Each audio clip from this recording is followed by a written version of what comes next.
বসে আপনাদের সবার সঙ্গে দেখা করার সুযোগ পেয়ে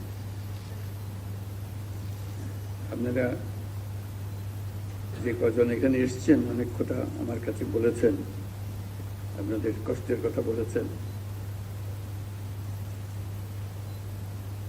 এটা আমি কদ্দূর এই কষ্ট লাঘব করতে পারি সেটা আমি যথাসাধ্য চেষ্টা করব, সে কথাটাই বললাম। বিসমিল্লাহির রহমানির রহিম। আসসালামু আলাইকুম। উপস্থিত সম্মানিত খেতাবপ্রাপ্ত বীর মুক্তিযোদ্ধা ও তাদের আত্মহত্যাকারীগণ, মুক্তিযুদ্ধ বিষয়ক মন্ত্রণালয়ের উপদেষ্টা, সেনা, নৌ ও বিমান বাহিনী প্রধানগণ, ঊর্ধ্বতন সামরিক ও অসামরিক কর্মকর্তাবৃন্দ এবং উপস্থিত শ্রোতৃবৃন্দ, 1971 সালের এই দিনে আমাদের সশস্ত্র বাহিনীর অকুতোভয় সদস্য এবং বাংলাদেশের আপামর জনসাধারণ সম্মিলিতভাবে দখলদার বাহিনীর বিরুদ্ধে সমন্বিত আক্রমণ সূচনা করে। সেই আক্রমণের ফলে আমাদের বিজয় ত্বরান্বিত হয় এবং ফলশ্রুতিতে আমরা স্বাধীন ও সার্বভৌম একটা দেশ বাংলাদেশ অর্জন করি। আমি আজ গভীর শ্রদ্ধার সাথে স্মরণ করছি স্বাধীনতা যুদ্ধে শাহাদাত বরণকারী সকল বীর শহীদদের এবং মহান আল্লাহর দরবারে আমি তাদের বিদেহী আত্মার মাগফিরাত কামনা করি।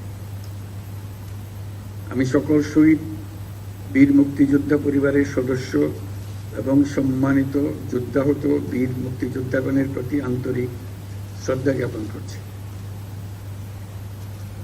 সশস্ত্র বাহিনী বিভাগের এই আয়োজনে আর্মি মাল্টিপারপাস কমপ্লেক্সে যে সকল খেতাবপ্রাপ্ত বীর মুক্তিযোদ্ধা ও তাদের উত্তরাধিকারীগণ উপস্থিত আছেন, তাদের জন্য রইল আমার বিনীত শ্রদ্ধা।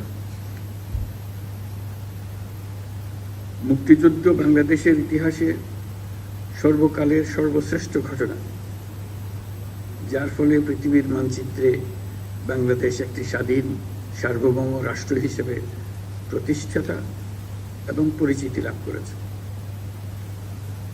দেশ স্বাধীন করার মহান ব্রত নিয়ে 71-এর 25শে মার্চ রাত থেকে বাঙালি সেনারা সেনানিবাস ত্যাগ করে সশস্ত্র যুদ্ধে ঝাঁপিয়ে পড়েন।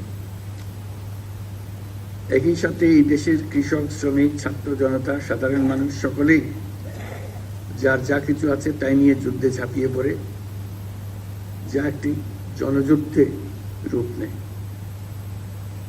আমাদের মা বোনেরা মুক্তিযোদ্ধাদের পাশে থেকে প্রশিক্ষণ গ্রহণ সহ বিভিন্নভাবে যুদ্ধে সহযোগিতা করেছেন। মুক্তিযুদ্ধে যুদ্ধরত সকল বাহিনীকে বাংলাদেশ ফোর্সেস নামে সাংগঠনিক রূপ দেওয়া হয়। সমগ্র বাংলাদেশকে 11টি সেক্টরে ভাগ করে সশস্ত্র বাহিনীর নেতৃত্বে যুদ্ধ পরিচালিত হয়। এছাড়াও পাকিস্তান নৌবাহিনীতে কর্মরত বাংলাদেশি সাবমেরিনার এবং নাবিকদের সমন্বয়ে গড়ে তোলা অকুতোভয় নৌ কমান্ডো দল অপারেশন জ্যাকপট নামে দুঃসাহসী আক্রমণ পরিচালনা করে বিভিন্ন নদী বন্দরে খাদ্য রসদ বোঝাই শত্রু জাহাজকে ডুবিয়ে দিতে সক্ষম হয়।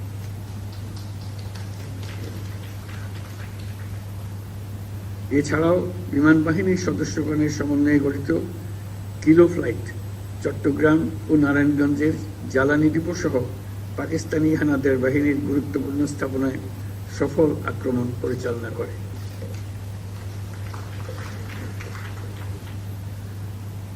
মুক্তিযুদ্ধে সশস্ত্র বাহিনীর এই অবদানকে সাধারণ মানুষের আত্মত্যাগের সঙ্গে একীভূত করার উদ্দেশ্যে প্রতি বছর 21শে নভেম্বর পালিত হয় সশস্ত্র বাহিনী দিবস। আজ সেই দিবস। মহান মুক্তিযুদ্ধে বীরত্বপূর্ণ অবদানের স্বীকৃতি স্বরূপ বীর মুক্তিযোদ্ধাদের কল্যাণে বিভিন্ন সুযোগ সুবিধা চলমান রয়েছে।